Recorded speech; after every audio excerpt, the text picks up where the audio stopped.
nantian. Okey.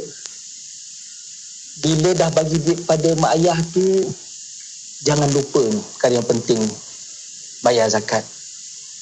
Kadang-kadang kita tengok kereta kita setiap bulan rosak. Ya Rab. Tak pernah terfikir pun aku ni bayar zakat ke tidak. Bila kita setelah bayar zakat, Allah benteng harta kita daripada perkara-perkara, daripada musibah-musibah yang berlaku. Jadi tak lain dan tak bukan, bayarlah zakat, institusi zakat Di negeri anda. bayarlah ke lembaga zakat Selangor. Baik, Alhamdulillah. Terima kasih Ustaz. Tenang je pesanan dan nasihat Ustaz pagi ni untuk sahabat-sahabat kita yang mendengar. Untuk teknologi pembayaran zakat terkini, manfaatkan teknologi untuk tunaikan kewajipan berzakat, khususnya bersama Lembaga Zakat Selangor. Kita ucap terima kasih banyak-banyak Ustaz Khairul Azhan Ahmad, Ketua Jabatan Pengurusan Muzaki Lembaga Zakat Selangor. Jumpa lagi insya-Allah, panjang umur murah rezeki kita Ustaz ya. InsyaAllah. Terima kasih. Assalamualaikum Ustaz. Ustaz. Assalamualaikum warahmatullahi wabarakatuh. Alhamdulillah. Itu dia segmen kita untuk bicara barakah bersama Dai Lembaga Zakat Selangor hari ini, dan menutup tirai warna pagi edisi Maulidur Rasul sallallahu alaihi wasallam. Teruskan semarakkan cinta Rasul bersama kami di Radio IKIM. Ya, banyak lagi program-program yang kami bawakan, seperti macam tadi kita ada Semarak Cinta Rasul, lepas tu kita ada dokumentari musical Semarak Cinta Rasul, Sinar Maulidur Rasul yang akan kita bawakan sepanjang hari ini. Yang penting anda akan teruskan kesetiaan bersama dengan kami sepanjang hari, okey? Dan selepas ni Yati akan bersama anda juga menerusi rancangan Aspirasi 10.1 bermula dengan rancangan syariah dan perundangan, juga khas sempena dengan Maulidur Rasul. Kita ada Dr. Farid Mak Zain dari UKM akan bersama Yati sebentar lagi untuk temankan anda di ruang ruang udara Radio IKIM. Sama-sama nantikan. Dan untuk warna pagi kita jumpa esok edisi hari Rabu, banyak lagi menu menarik yang kita nak bawakan. Dan sehingga itu, Assalamualaikum warahmatullahi wabarakatuh. Rancangan itu tadi dibawakan oleh Lembaga Zakat Selangor. Hubungi 1300 884343 untuk info agihan dan kutipan. Layari zakatselangor.com.my untuk pembayaran zakat anda. Dengan zakat, andalah hero asnaf. Bayangkan jiwa yang tenang, anak-anak yang soleh, pasangan yang mendamaikan, gaji biar sederhana tetapi cukup segalanya. Inilah namanya keberkatan. Mahu mencari keberkatan dalam kehidupan? Temui kami para dai Lembaga Zakat Selangor setiap hari Selasa jam 9.30 pagi hanya di Radio IKIM, saluran inspirasi Korea Islami anda. Sallallahu ala Muhammad, sallallahu alaihi wasallam, sallallahu ala Muhammad, sallallahu alaihi wasallam, sallallahu ala Muhammad, sallallahu alaihi wasallam, sallallahu ala Muhammad. Teruskan semarak cinta Rasul bersama kami di IKIM, inspirasi Inforia Islami. Sertai peraduan inspirasi negaraku di platform Instagram IKIM.my dan Facebook IKIM FM bermula 15 September hingga 31 Oktober 2021. Kongsikan video kenangan indah anda di tempat-tempat menarik yang melambangkan keunikan Malaysia, budaya dan warisan negara. Jangan lupa sertakan tanda pagar IKIM Inspirasi Negaraku. Rebut peluang menangi hadiah eksklusif berupa baucer pemeriksaan kesihatan, sumbangan Hospital Pakar Al-Islam, Hospital Mesra Ibadah, produk istimewa dari Azima Care, Meshu dan Marvel Care. Untuk maklumat lanjut, layari www.ikim.my. Ya Allah, Ya Allah, Ya Allah, Ya Allah,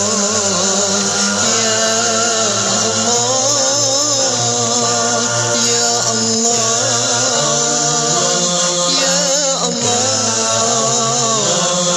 Ya Allah, Ya Allah. Allahu antal malikul quddus wal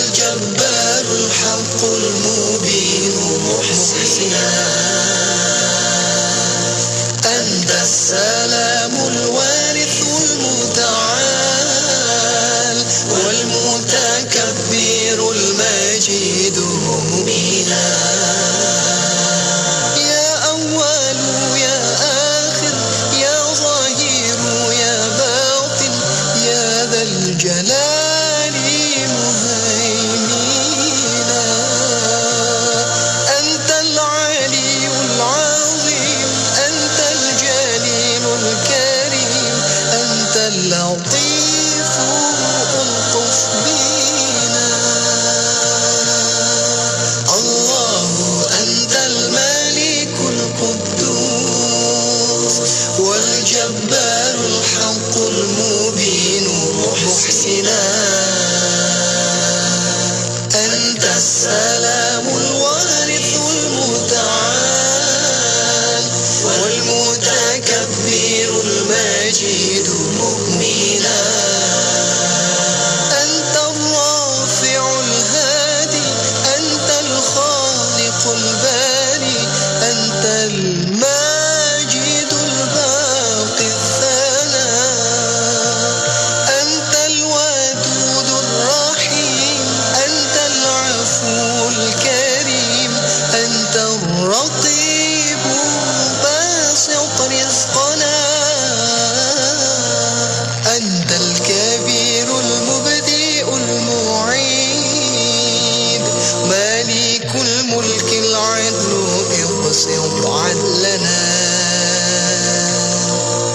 أنت الوهاب القهار المتين الواحد الأحد عفوك برنا أنت الوكيل العليم أنت الغني الحليم أنت التواب فاقبل توبنا أنت الخبير الشهيد أنت الرشيد الحميد أنت الغفار فاغفر ذنبنا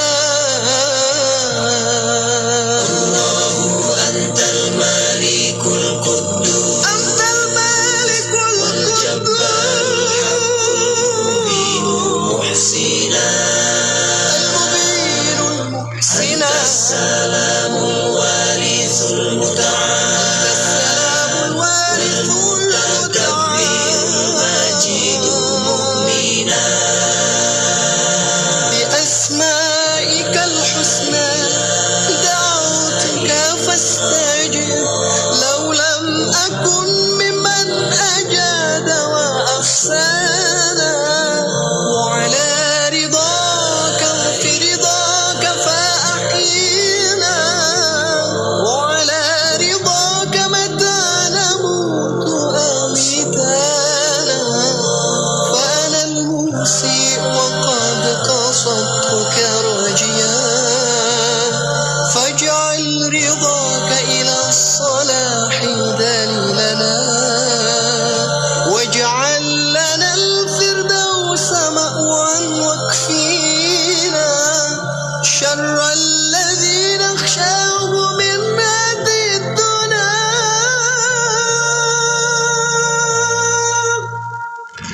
Kapsul Masa. Pada 12 Februari dalam tahun 2008, Yang Amat Berhormat Perdana Menteri Datuk Seri Abdullah Ahmad Badawi merasmikan Institut Islam Hadari Universiti Kebangsaan Malaysia UKM di Bangi, Selangor. Institut ini telah ditubuhkan pada 10 Mei dalam tahun 2007. Sejak penubuhannya, Institut Islam Hadari telah berperanan sebagai sebuah institut penyelidikan multidisiplin berkaitan peradaban Islam. Antara peranan institut ini adalah untuk mempertingkat dan menggalakkan aktiviti penyelidikan, latihan dan penyebaran maklumat melalui 4 bidang ilmu iaitu politik dan kepimpinan, sosio-budaya, ekonomi dan perniagaan, dan sains dan teknologi, alam sekitar dan kesihatan. Institut ini juga melaksanakan fungsi sebagai sebuah pusat rujukan antarabangsa, agensi-agensi kebangsaan, institusi serta pelajar antarabangsa mengenai peradaban Islam. Penubuhan Institut Islam Hadari UKM ini mampu mewujudkan jaringan ilmiah dan memudayakan pendekatan penyelidikan dalam kalangan cendekiawan Islam dalam menyediakan asas yang kukuh terhadap perkembangan ilmu serta peradaban Islam. Petikan fakta ini disediakan oleh Seksyen Dokumentasi dan Penerbitan Arkib Negara Malaysia. Ayuh keluarga Malaysia, kita bulatkan tekad dan bersatu hati untuk terus memelihara serta mempertahankan kedaulatan negara. Sebagai keluarga Malaysia yang besar, kita harus bertoleransi dalam semua perkara. Hormat menghormati serta mengekalkan perpaduan rakyat yang berbilang kaum, agama dan bangsa serta integrasi nasional silang budaya adalah tunjang kekuatan kita sebagai sebuah negara bangsa yang berjaya. Umpama selembar benang dikait, ditenun dan dijalin, akhirnya menjadi kain yang sempurna indah. Ayo kita zahirkan impian bersama, menjunjung semangat yang bernama Keluarga Malaysia. Semua pendengar dijemput untuk menyertai satu kaji selidik yang dijalankan oleh Radio IKIM. Tempoh kaji selidik ini sehingga 24 Oktober 2021. Caranya mudah sahaja. Layari laman web www.ikim.my/kaji-selidik dan jawab semua soalan yang dikemukakan. Menariknya juga, pendengar yang bertuah akan menerima t-shirt eksklusif Radio IKIM. Jadi tunggu apa lagi? Kunjungi segera laman web www.ikim.my/kaji-selidik. Selami ilmu untuk kehidupan kita seharian bersama Nur Hayati Paradi di Aspirasi 10.1. IKIM, Inspirasi Inforia Islami. Assalamualaikum warahmatullahi wabarakatuh. Dimulakan dengan lafaz suci Bismillahirrahmanirrahim. Selawat dan salam buat Rasul junjungan Nabi Muhammad sallallahu alaihi wasallam. Terus semarak cinta Rasul di IKIM Inspirasi Inforia Islami. Alhamdulillah waktu ini Yati Nur Hayati Paradi kembali bersiaran bersama dengan rakan pendengar untuk edisi 12 Rabiul Awal 1443 Hijrah bersama dengan Maulid Rasul hari ini. Alhamdulillah, moga Allah sentiasa memberkati kita semua untuk sentiasa mencintai, menyayangi dan menyemarakkan rasa cinta kita kepada baginda Rasulullah sallallahu alaihi wasallam, insya-Allah. Apapun terima kasih pada rakan-rakan pada pagi sebentar tadi, Hazwan Shah, Sufian Amrin dan juga penerbit mereka Puan Haji Mazina Ismail untuk perkongsian warna pagi sebentar tadi. Alhamdulillah, banyak telah pun mereka kongsikan, banyak input telah pun mereka berikan. Bersama-sama kita menyemarakkan lagi rasa cinta kita pada baginda Rasulullah sallallahu alaihi wasallam.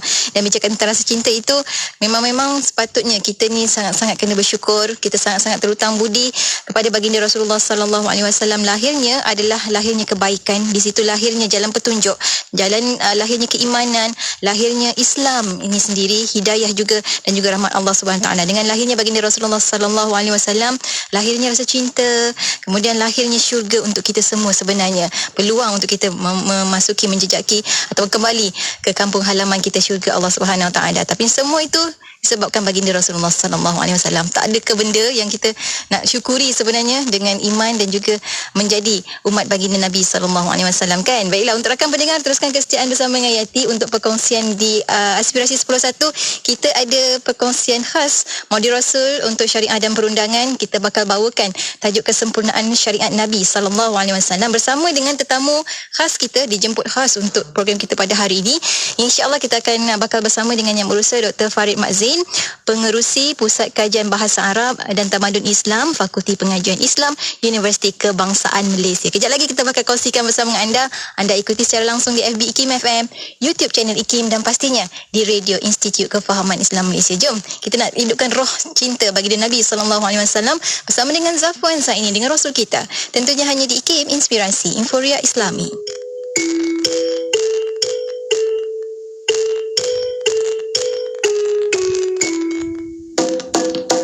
Adam, Idris, Nuh, Saleh, Ibrahim, Lut, Ismail, Ishak, Yaqub, Yusuf, Ayub, Syuaib, Musa, Harun, Zulkifli, Daud, Sulaiman, Ilyas, Ilyasa, Yunus, Zakaria, Yahya, Isa, wal akhiru khatimul anbiya, Muhammad al-Mustafa. Bagai bintang, bintang bersinar di malam indah, bahagia sejahtera hati pengembara. Begitulah ibaratnya Rasul-Rasul kita menyeru manusia Malaysia kepada Allah yang Maha Esa. Adam, Idris, Nuh, Hud, Saleh, Ibrahim, Lut, Ismail, Ishak, Yaqub, Yusuf, Ayub, Syuaib, Musa, Harun, Zulkifli, Daud, Sulaiman, Ilyas, Ilyasa, Yunus, Zakaria, Yahya, Isa, wal akhiru khatimul anbiya, Muhammad al-Mustafa. Marilah kita contohi mereka, telusuri langkah para anbiya.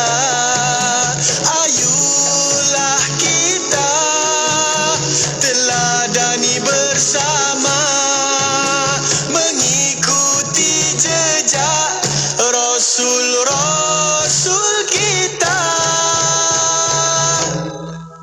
Adam, Idris, Nuh, Hud, Saleh, Ibrahim, Lut, Ismail, Ishak, Yaqub, Yusuf, Ayub, Syuaib, Musa, Harun, Zulkifli, Daud, Sulaiman, Ilyas, Ilyasa, Yunus, Zakaria, Yahya, Isa, wal akhiru khatimul anbiya, Muhammad al-Mustafa. Adam, Idris, Nuh, Hud, Saleh, Ibrahim, Lut, Ismail, Ishak, Yaqub, Yusuf, Ayub, Syuaib, Musa, Harun, Zulkifli, Daud, Sulaiman, Ilyas, Ilyasa, Yunus, Zakaria, Yahya, Isa, wal akhiru khatimul anbiya, Muhammad al-Mustafa. Terus Semarak Cinta Rasul di IKIM Inspirasi Inforia Islami. Alhamdulillah, terima kasih pada sahabat pendengar kerana terus setia bersama kami di Radio Institut Kefahaman Islam Malaysia. Dah sampai masanya untuk kita sama-sama menelusuri jam kita untuk jam pertama ini dalam rancangan syariah dan perundangan. Dah pun bersedia di hujung talian untuk bersama dengan sahabat-sahabat. Saya alu-alukan kehadiran yang berusaha Dr. Farid Mak Zain, pengerusi Pusat Kajian Bahasa Arab dan Tamadun Islam, Fakulti Pengajian Islam, Universiti Kebangsaan Malaysia. Di hujung talian saya ini. Assalamualaikum Doktor. Waalaikumsalam warahmatullahi wabarakatuh. Apa khabar? Baik-baik, Alhamdulillah. Terima kasih banyak Doktor kerana sudi meluangkan masa di hari-hari cuti umum seperti ini. Tapi masih lagi nak berkongsi dengan kita semua bersempena dengan kita menyambut Maulid Rasul hari ini dalam syariah dan perundangan. Dan hari ini Doktor akan kongsikan dengan kita semua berkenaan tajuk kesempurnaan syariat Nabi SAW. Mungkin Doktor, awal-awal ini sebagai mukadimah kita, mungkin Doktor boleh kongsikan bersama rakan pendengar. Kita berikanlah sedikit huraian Doktor bila cakap tentang kesempurnaan syariat yang dibawa oleh Nabi SAW. Boleh tak Doktor kita berikan sedikit perbandingan lah dengan Nabi-Nabi sebelum itu Doktor? Silakan. Okay. Bismillahirrahmanirrahim. Assalamualaikum warahmatullahi wabarakatuh. Terima kasih penerbit rancangan pada pagi ini, Nur Hayati Faradi. Alhamdulillah, syukur kita kepada Allah.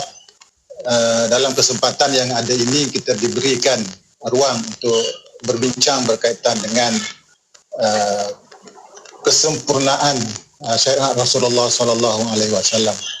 Terima kasih pada pihak IKIM kerana memanggil ataupun berkongsi pada pagi ini. Seperti mana yang telah disebutkan tadi, kita bersyukur dalam norma baru yang kita hadapi pada masa sekarang ini, kita dapat menyambut dan juga melaksanakan peringatan kita kepada Rasulullah sallallahu alaihi wasallam. Dan merujuk kepada pertanyaan yang diberikan tadi, iaitu bagaimana kesempurnaan syariat Rasulullah sallallahu alaihi wasallam jika kita bandingkan dengan syariat-syariat yang ada pada nabi-nabi sebelum ini. Dan memang kalau kita lihat kepada permulaan ataupun mukadimah kepada perbincangan ini, kita telusuri daripada Al-Quranul Karim yang menyebut bahawa al-yawma akmaltu lakum dinakum wa atmamtu alaikum ni'mati wa raditu lakumul Islam madina. Dan itu merupakan ayat yang terakhir. Tidak ada ayat yang turun selepas daripada ayat ini. Dan ini boleh digambarkan sebagai kesempurnaan syariat yang diturunkan ataupun yang diberikan oleh Allah Subhanahu wa taala kepada Nabi Muhammad sallallahu alaihi wasallam selama 23 tahun. Dan Al-Quran diturunkan secara tadarus, secara berperingkat-peringkat kepada Nabi Muhammad untuk dilaksanakan kepada umatnya, iaitu kita semua. Dan kalau kita mendalami kepada ayat ini dalam konteks sirahnya, diturunkan pada masa haji ataupun hari 9 Zulhijjah, kan, ketika Rasulullah berada di padang Arafah, maka turunlah ayat ini. Semua sahabat merasa gembira, kan, kerana menandakan kesempurnaan syariat Islam selama dakwah ataupun selama seruan yang diberikan oleh Allah selama 23 tahun. Namun apa yang berlaku kepada Saidina Umar selepas turunnya ayat ini, baginda menangis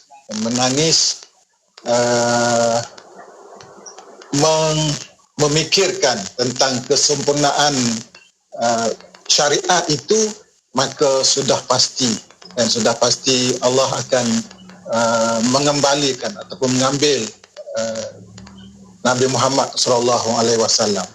Dan kita merujuk kepada ayat tersebut, jelas bahawa syariat yang difardukan ataupun yang diberikan itu merujuk kepada din ataupun yang disebutkan oleh kita sebagai cara hidup ataupun tuntunan dalam agama, kan. Din berbeza dengan ataupun lebih lengkap maknanya berbanding dengan agama yang kita faham sekarang ni, kan. Sebab dalam konteks pemahaman sekarang, agama lebih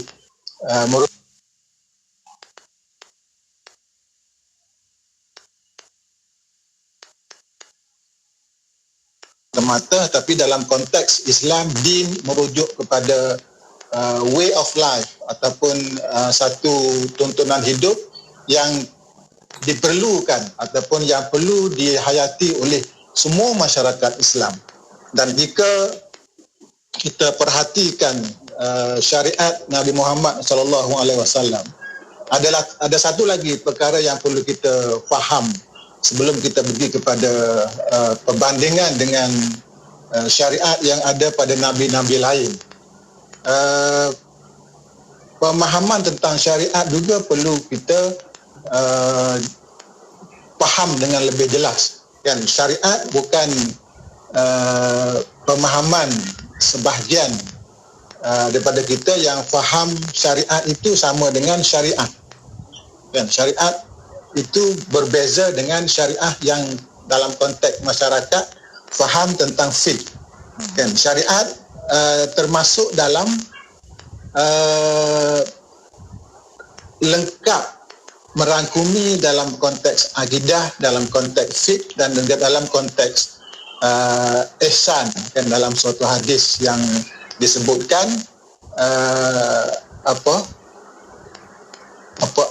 tiga perkara yang perlu dilengkapkan dalam konteks seorang Muslim, iaitu akidah, fiqh dan juga ihsan.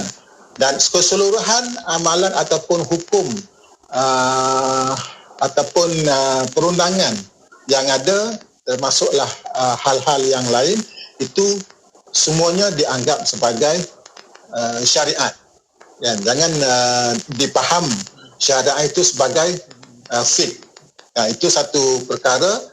Dan jika kita lihat kepada kesempurnaan syariat yang ada pada Nabi Muhammad SAW, jelas bahawa syariat yang ada pada Nabi ataupun yang turunkan oleh Allah SWT kepada Nabi Muhammad itu merupakan pelengkap, kan? Khataman Nabiyyin, iaitu penutup segala Nabi, ataupun syariat yang diturunkan oleh Nabi-Nabi sebelum ini.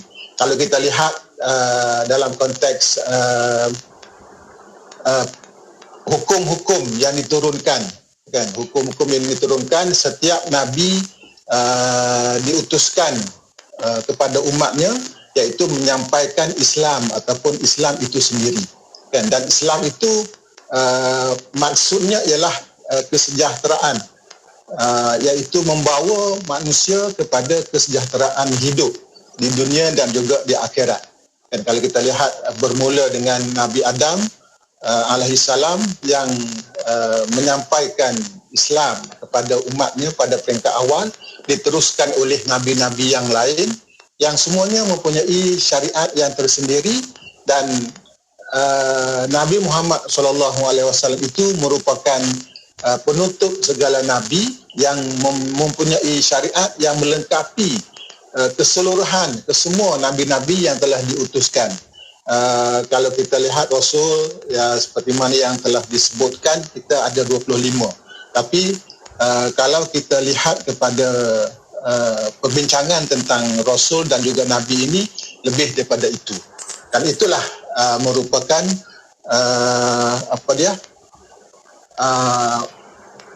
tujuan dilaksanakan syariat itu. Karena ma arsalnaka illa rahmatan lil alamin. Ya, tidak aku utuskan engkau wahai Muhammad kecuali memberi rahmat kesalian alam, kan? Meliputi keseluruhan umat Islam dan juga segala umat yang ada di dunia ini. Alhamdulillah, terima kasih banyak doktor. Dia punya penerangan tu kan, ya Allah, selama ni kita rasa macam syariat dan syariat tu sama, tapi rupanya berbeza dan ada spek-spek yang tentu yang ditentukan untuk kita sama-sama sebagai umat baginda Nabi SAW untuk mensyukuri kita berada menjadi umat baginda Nabi yang penutup. Dan kita, maknanya kalau kita betul-betul mengikut syariahnya, kita melengkapkan diri kita sebenarnya. Doktor, bagaimana teladan kalau kita nak belajar teladan Nabi SAW dapat dimanfaatkan sebaiknya oleh keluarga Muslim pada hari ini? Mungkin doktor ada juga cadangan, ada juga nak kongsikan pelbagai cabaran sebenarnya yang dihadapi khususnya setelah pandemik melanda ni, doktor. Okey, kalau kita lihat kepada teladan berkaitan dengan perkembangan ataupun keadaan yang menimpa umat Islam pada masa sekarang dalam konteks pandemik yang berlaku dan sekarang sudah beralih kepada endemik. Maknanya suatu musibah, suatu ujian yang telah diturunkan oleh Allah Subhanahu Wa Taala, itu merupakan suatu peringkat-peringkat, kan? Dan setiap umat Islam itu ada peringkat, ada ujian, ada bala yang telah diturunkan oleh Allah, dan semua perkara yang telah diturunkan oleh Allah itu tidak lain kecuali ialah untuk memberi peringatan, kan, sebagai tanzir kepada manusia yang ada di dunia ini. Dan kalau kita lihat tujuan sesuatu ataupun maqasid sesuatu syariah itu ialah untuk memberi kelengkapan ataupun kesempurnaan kepada sesuatu manusia. Dan kalau kita lihat dalam sejarah Rasulullah sallallahu alaihi wasallam dan dalam sirah, perkara ini juga tidak terlepas daripada berlaku kepada umat Islam sejak daripada awal, kan? Zaman Nabi, kalau kita lihat isu pandemik ini ketika dalam satu peperangan Yarmouk, kan, orang Islam telah berdakwah ataupun membuka Islam di kawasan Yarmouk di Jordan pada masa itu, dan umat Islam telah tinggal di sana, dan berlakulah wabak secara besar-besaran. Ada mengatakan wabak taun, dan ada mengatakan itu salah satu pandemik yang telah diturunkan oleh Allah. Dan Nabi telah Nabi Muhammad sallallahu alaihi wasallam telah meminta umat Islam supaya meninggalkan kawasan tersebut. Sebab itulah kita ada doa kan, doa yang dibaca sekarang ni. Kalau kita lihat bagaimana doa itu telah diajar oleh Nabi Muhammad sallallahu alaihi wasallam untuk mengelak daripada berlakunya ataupun merebaknya wabak tersebut kepada umat Islam. Dan kalau kita lihat dalam konteks teladan yang boleh kita lihat dalam konteks semasa pada hari ini ialah ia tidak lain melainkan untuk memberi pengajaran kan, ataupun memberi ingatan kepada manusia agar berwaspada dengan apa tindakan yang dilakukan oleh sesuatu tangan manusia itu kan, walaupun dalam konteks pandemik yang berlaku pada masa sekarang, wabak itu dikatakan berpunca daripada satu kawasan di Wuhan kan 2019, wilayah Hubei. Itu merupakan satu kajian yang telah dilakukan dalam konteks bagaimana wabak itu ditemui dan juga merebak.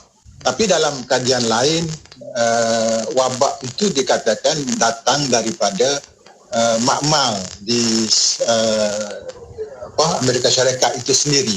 So itu merupakan bagaimana wabak itu berlaku.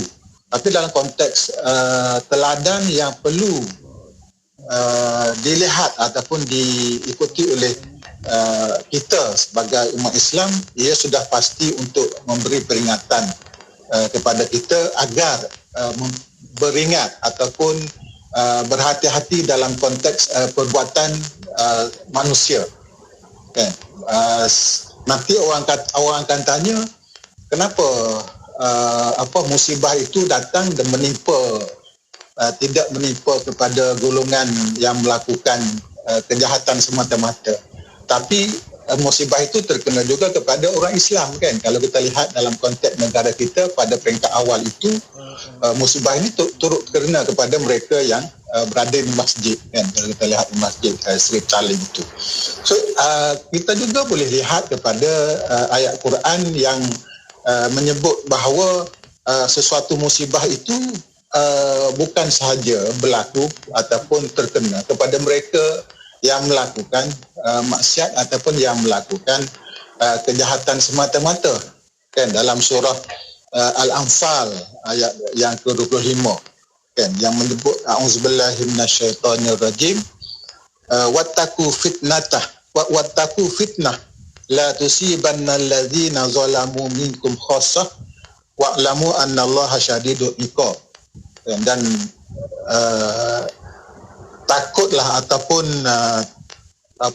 beringatlah akan fitnah itu yang mana fitnah itu tidak akan menimpa kan satu golongan di kalangan kamu semata-mata, malah dia akan terkena kepada semua kan. Dia sesungguhnya Allah Subhanahu Wa Taala itu sangat hebat, sangat dahsyat hukuman yang diberikan. Dan fitnah yang kita lihat dalam konteks tafsirannya itu boleh dianggap sebagai satu ujian, sebagai satu bala yang diberikan kepada masyarakat pada hari ini kan, untuk memperingati ataupun memberi pengajaran, memperingatkan umat Islam supaya berhati-hati dengan tindakan yang dilakukan kan. Kalau kita lihat dalam Islam pun kebanyakan peristiwa-peristiwa yang berlaku dalam sirah kan, dalam kehidupan Rasulullah sallallahu alaihi wasallam, semuanya berkaitan dengan peringatan kan, diperingatkan oleh Allah SWT agar kembali ataupun mengabdikan diri kepada Allah SWT. Okay, kita lihat dalam konteks Ramadan ataupun dalam konteks berpuasa kan, kenapa puasa itu diberikan ataupun difardukan kepada umat Islam adalah untuk bertakwa kepada Allah. Maknanya puasa itu diberikan oleh Allah, difardukan oleh Allah untuk memberi pengajaran, dan juga yang paling penting ialah kembali kepada Allah SWT. Dan begitu juga dalam konteks pelaksanaan ataupun dalam rukun haji, pelaksanaan ataupun difardukan haji itu kan bukan senang kan. Mana kita nak melaksanakan haji itu perlu mempunyai syarat-syarat tertentu, dan salah satu syarat yang ditetapkan ialah mempunyai kewangan ataupun kadar yang cukup. Maknanya sesiapa yang nak melaksanakan haji itu perlu mempunyai kemampuan dalam konteks kewangan. Dan bila pergi menunaikan haji itu bukan saja kita melakukan itu dengan mudah kan, dalam konteks tawaf, dalam konteks sa'i, dan juga di Muzdalifah itu suatu perkara yang penuh dengan ujian. Dan matlamat akhir kepada pelaksanaan haji itu adalah bertakwa kepada Allah SWT. Kan dalam ayat Quran menyebut banyak tentang perkara ini. Masya Allah, Allahu Akbar. Itulah maksudnya sekarang ni tiket yang telah Allah berikan kepada umat baginda Nabi SAW disebutkan dalam Al-Quran juga adalah takwa. Takwa itulah tiket untuk mendapat kejahteraan dunia dan akhirat, dan itu yang termaktub dalam syariat agama Islam sendiri, yang mana kita kena syukuri sangat-sangat, Masya Allah. Dan kita akan kembali selepas ini, Doktor. Kita akan berhenti rehat seketika. Selepas ini bukan sekadar dalam keluarga, dalam masyarakat dan dalam negara, macam-macam lagi bidang sebenarnya, merentas bidang bila kata tentang syariat Islam itu sendiri diaplikasikan dalam masa kini. Dan insyaAllah kita akan kongsikan lepas kita berhenti rehat seketika banyak lagi perkara bersama dengan Dr. Farid. Untuk anda jangan ke mana-mana, teruskan kesetiaan bersama kami tentunya hanya di IKIM Inspirasi Inforia Islami.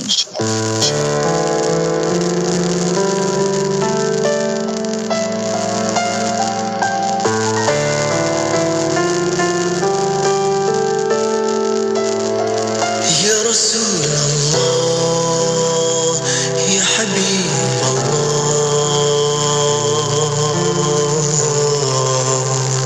salamun alaik, salamun alaik,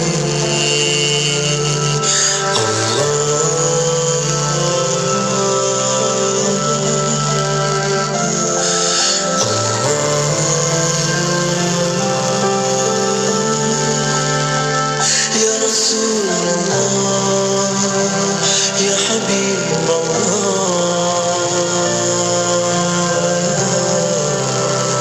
salamun alaik, salamun alaik, Ya Rasulullah, Ya Habibullah,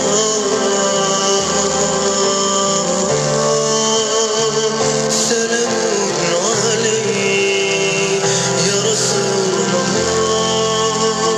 Ya Habibullah,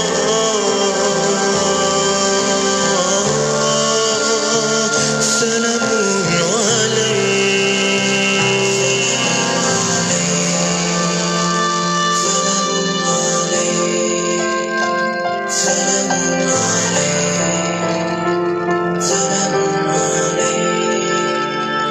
Ya Rasulullah, Ya Habibullah,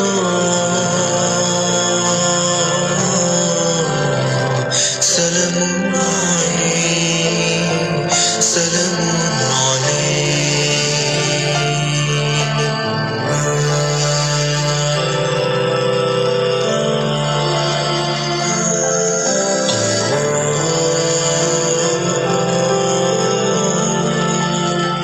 Ya Rasulullah, Ya Habibullah, salamun alaik, salamun alaik, Ya Rasulullah, Ya Habibullah,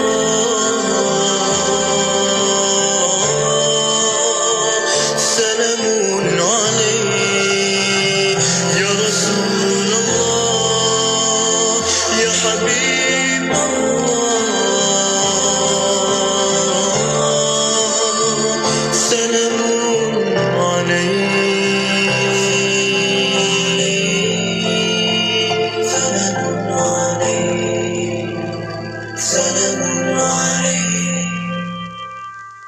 Selawat dan salam buat Rasul junjungan Nabi Muhammad SAW. Alhamdulillah waktu ini kita kembali bersiaran bersama dengan sahabat pendengar menerusi rancangan syariah dan perundangan khas hari ini bersama dengan Maulid Rasul. Kita bawakan kepada anda yang berusaha Dr. Farid Madzin, pengerusi bahagian kajian bahasa Arab dan tamadun Islam, Fakulti Pengajian Islam, Universiti Kebangsaan Malaysia. Dan hari ini kita bincang-bincang berkenaan dengan kesempurnaan syariat Nabi SAW. Yang mana syariat ini sifatnya kekal, doktor kan? Tadi doktor kata syariat ini sifatnya kekal, dia tak akan berubah-ubah walau zaman apa pun yang datang. Jadi itulah yang kita pegang sampai hari ini. Masya Allah. Cuma yang doktor, kalau kita nak kaitkan ia dengan selain daripada keluarga, mungkin kita boleh kaitkan umat Islam hari ini dengan yang teruji dengan isu kepimpinan mungkin doktor. Ya, kepimpinan, kesatuan. Apakah inspirasi terbaik daripada baginda Rasulullah SAW untuk membentuk kesatuan manusia ni ataupun kesatuan ummah ini doktor? Okay. Kalau kita lihat kepada beberapa potongan ayat Al-Quran, jelas menunjukkan, jelas memberitahu bahawa umat Islam itu adalah berbeza-beza kan, buat puak-puak. Kemudian memang Allah telah menyatakan perkara ini dengan jelas dalam Al-Quran. Dan salah satunya A'udzubillahi minasyaitonirrajim, Allah menjadikan inna khalaqnakum min dzakarin wa unsa wa ja'alnakum syu'uban wa qabaila lita'arafu. Sesungguhnya aku telah menjadikan kamu lelaki dan perempuan dan berpuak-puak kan, dan juga kumpulan masing-masing, dan orang yang paling mulia di kalangan kamu ialah orang yang paling bertakwa. Dan itu nak menunjukkan bahawa memang secara asasnya manusia diciptakan oleh Allah SWT dengan pelbagai kumpulan dan juga pelbagai puak. Dan akhir sekali dalam ayat itu menyebut mereka yang paling mulia ialah mereka yang kumpulan yang bertakwa. Dan dalam konteks kehidupan masyarakat, memang Allah secara jelas menjadikan perbezaan itu sebagai salah satu ciri kepada penciptaan manusia. Kan, Allah boleh sahaja membuat manusia itu sebagai bersatu, tetapi Allah menjadikannya sebagai berbeza-beza kan, secara mempunyai kehidupan berbeza dan juga fizikalnya yang berbeza. Orang di kawasan Asia ada bentuk fizikalnya yang tersendiri, orang di kawasan Arab ada fizikalnya tersendiri kan. Kalau kita lihat orang di Afrika juga yang mempunyai kehidupan fizikalnya yang tersendiri. Agak ataupun kemungkinan orang dalam kalangan Melayu ni mungkin tidak boleh hidup kan dalam kehidupan orang di Afrika kan. Saya agak kan dalam konteks kehidupan yang beragam itu, dan itu merupakan suatu keunikan, suatu keistimewaan yang diciptakan oleh Allah Subhanahu Wa Taala. Dan bila bentukan itu suatu yang berbeza, sudah pasti kepercayaan, amalan juga berbeza. Dan dalam konteks untuk menyatukan umat Islam itu, kalau ikutkan ayat tadi kan, inna khalaqnakum min dzakarin wa unsa, itu adalah yang terakhirnya ialah inna akramakum indallahi atqakum, dan orang yang paling mulia di sisi Allah itu adalah orang yang bertakwa. Dan bertakwa itulah yang menjadi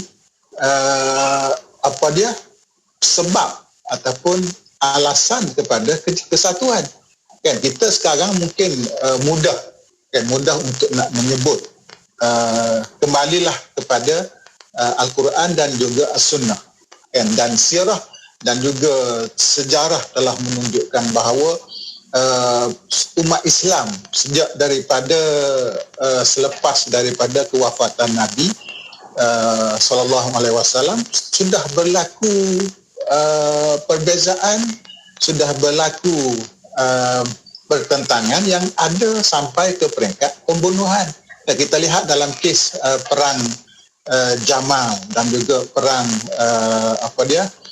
yang dilakukan ataupun yang berlaku dalam kalangan perang Jamal dan juga perang Siffin kan, dalam konteks kehidupan pada masa sahabat, dan terus berlaku kan, dalam konteks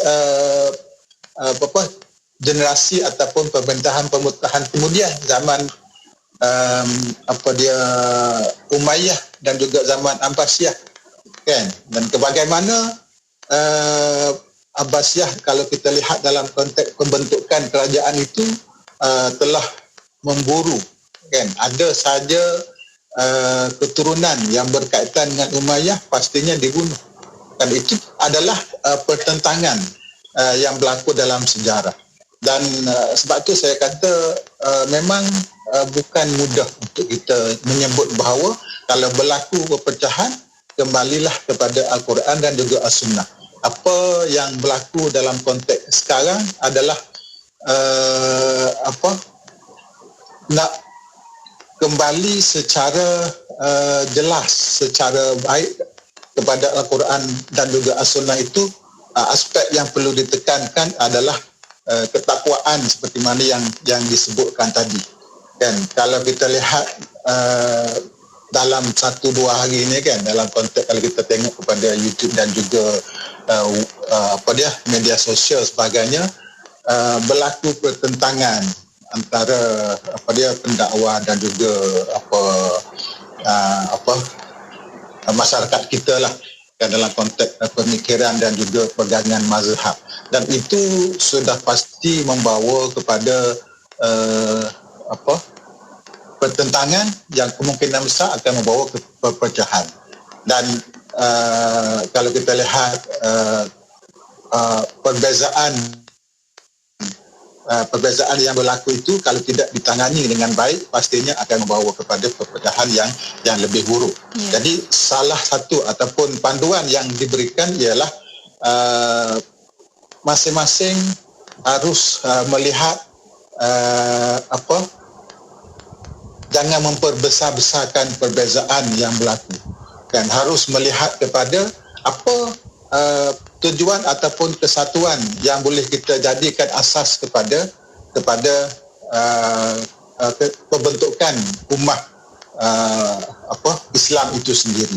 Ya, seperti mana yang telah dilakukan oleh Rasulullah, menyatukan antara kaum Al-Muhajirin dan juga Ansar, menyatukan antara orang Yahudi dengan masyarakat Islam yang berada di Madinah. Apa aspek asas yang menjadi kesatuan itu harus dijadikan sebagai sandaran kepada kesatuan tersebut. Dan jelas bahawa Rasulullah dalam konteks penyatuan ummah ini sangat berjaya. Dan dalam konteks bila Islam Muhajirin berhijrah kepada golongan Ansar, mereka sanggup memberikan apa sahaja yang ada pada golongan Ansar itu kepada Muhajirin. Dan itu nak menunjukkan bagaimana semangat kesatuan, semangat persaudaraan yang ada pada masyarakat pada masa itu yang dibentuk oleh Rasulullah sallallahu alaihi wasallam itu berjaya, kan, bukan omong-omongan, kan, bukan suatu perkara yang direka-reka, tapi merupakan satu kesatuan yang sebenar. Baik. Masya Allah. Terima kasih banyak doktor. Maknanya betapalah baginda Rasulullah sallallahu alaihi wasallam menunjukkan cara teladan yang terbaik sebenarnya untuk menyatukan. Maknanya kita kena memang kembali kepada sejarah, memang kena baca betul-betul sirah supaya kita belajar bagaimana nak menyatukan hati-hati umat Islam ini sendiri. Masya Allah. Cuma ya doktor, satu lagi perkara, sebab kata bila baginda Rasulullah sallallahu alaihi wasallam ini dia menyempurnakan akhlak. Bukannya sekadar syariat, tapi akhlak juga menyempurnakan akhlak. Dan kecintaan umat Islam kepada baginda Nabi sallallahu alaihi wasallam sentiasa diuji melalui tindakan provokasi seperti filem, karikatur dan sebagainya yang menghina baginda Nabi sallallahu alaihi wasallam, doktor, yang terangkum dalam agenda juga agenda Islamofobia. Jadi macam mana doktor, kalau kita lihat juga baru-baru ini seorang kartunis yang terkenal warga Sweden, kalau tak silap saya Sweden, terbunuh dalam kemalangan jalan raya pada 3 Oktober yang lalu. Di sini ada dua persoalan yang timbul, doktor. Bagaimana sebenarnya untuk umat Islam bereaksi atau bertindak balas? Satu, terhadap provokasi. Yang kedua, terhadap bila kita lihat orang tu dah provok kita, kemudian meninggal pula tu, mati pula tu, apa cara sebenarnya kita sebagai umat Islam nak bertindak balas terhadap perkara tersebut, doktor? Okey, yang pertama mungkin perlu kita faham tentang apa itu provokasi dan juga apa itu Islamofobia. Kalau kita lihat dalam konteks, saya suka merujuk isu-isu yang berlaku ini kepada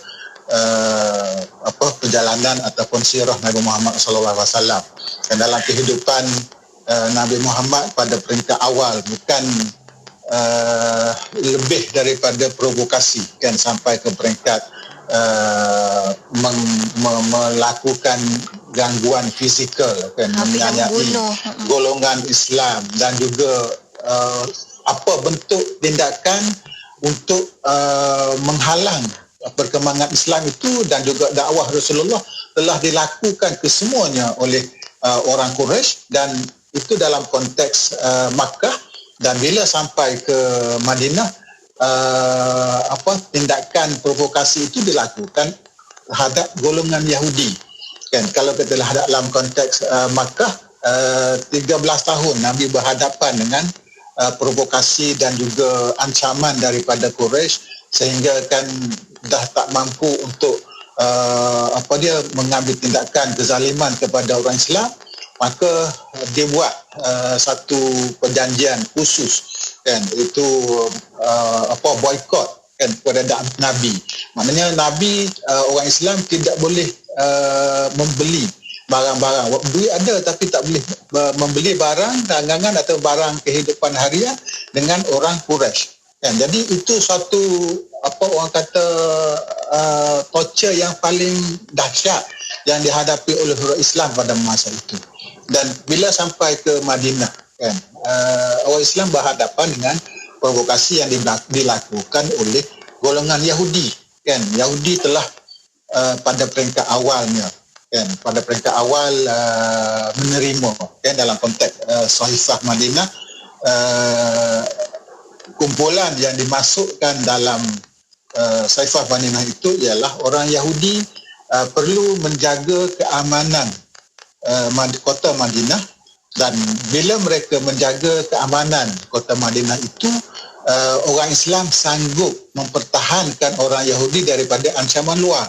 Dan pada peringkat awal orang Yahudi menerima perjanjian ataupun Sahifah Madinah tersebut tanpa ada tentangan. Tapi apa yang dilakukan oleh orang Yahudi di sebalik perjanjian tersebut ataupun Sahifah Madinah tersebut ialah mereka mencari jalan ataupun usaha memprovokasi orang Islam dalam konteks perang Khandaq. Kalau kita lihat perang Khandaq itu, Nabi berperang dengan suku-suku kaum musyrikin ataupun orang Arab. Tapi akibat daripada ancaman dan juga provokasi yang diberikan oleh orang Yahudi kepada orang Islam dengan mengadakan pakatan dengan orang bukan Islam untuk menyerang orang Islam, menyebabkan orang Islam menghadapi satu keadaan yang sangat sukar kan, sehingga kan persediaan yang begitu hebat telah dilakukan oleh Nabi kan, dengan menggali parit tersebut kan. Usaha yang dilakukan oleh Nabi itu dalam atas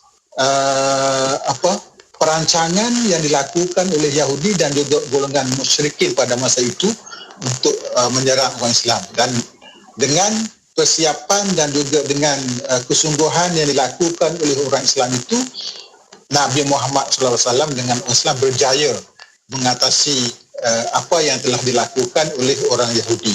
Dan kita lihat dalam konteks sekarang, dan dalam konteks seperti mana yang disebutkan tadi, karikatur dan timbulnya bukan sahaja dalam konteks karikatur kan, yang melukis, dan perkara ini akan sentiasa ada kan, akan sentiasa ada. Kenapa perkara itu berlaku? Sebab itu merupakan persepsi yang timbul kepada mereka berikutan daripada, kalau kita lihat dalam beberapa penulisan, ada dua aspek yang menyebabkan berlaku pandangan negatif kepada umat Islam. Yang pertama, tindakan orang Islam sendiri. Yang kedua, niat jahat. Niat jahat yang ada pada orang bukan Islam, yang dikatakan sebagai Islamofobia. Kan, satu persepsi yang tidak rasional yang timbul dalam kalangan orang bukan Islam ini terhadap Islam. Terhadap Islam, satu niat mereka ialah untuk menjatuhkan orang Islam. Bagaimana mereka melukis gambar Sayyidatina Aisyah dan menganggap Nabi ini dengan orang yang suka kepada kanak-kanak dengan begitu sangat hina sekali. Kita tengok kepada tindakan yang dilakukan oleh orang Barat tersebut. Ini boleh kita katakan sebagai niat jahat mereka terhadap orang Islam. Tapi dalam masa yang sama, kalau kita baca kepada penulisan ataupun apa yang diperkatakan oleh Dr. Zakir Naik, menyatakan bahawa orang Islam juga perlu menunjukkan ataupun perlu menampilkan kepribadian yang baik dalam konteks amalan kehidupan seharian. Kerana dengan penampilan ataupun imej yang baik yang ditunjukkan oleh masyarakat Islam itu akan memberi tarikan, akan menghapuskan persepsi negatif yang ada daripada orang Barat kepada orang Islam, dan ini akan merubah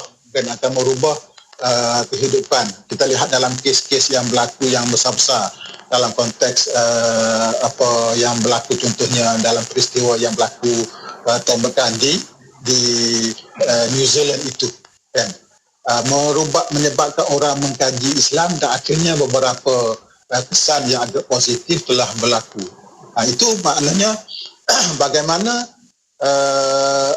provokasi yang berlaku itu dan bagaimana reaksi yang perlu ditunjukkan ataupun yang diberikan oleh orang Islam kepada tindakan provokasi ataupun apa yang dinamakan sebagai Islamofobia itu.